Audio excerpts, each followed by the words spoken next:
খালি হাতটা হ্যাঁ জোরে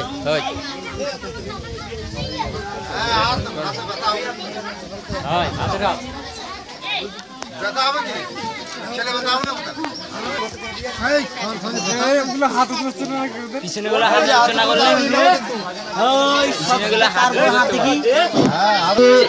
এসে থাকে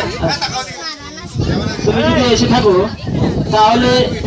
তুমি এবং তোমার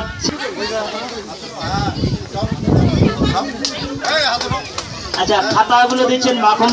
মাখন বাবু আর আমাদের রামবাবু এবং সেই সঙ্গে নারায়ণ খাতাগুলো আমাদের বাচ্চাদেরকে তুলে দিচ্ছেন হাতে এবং সহযোগিতা করছেন।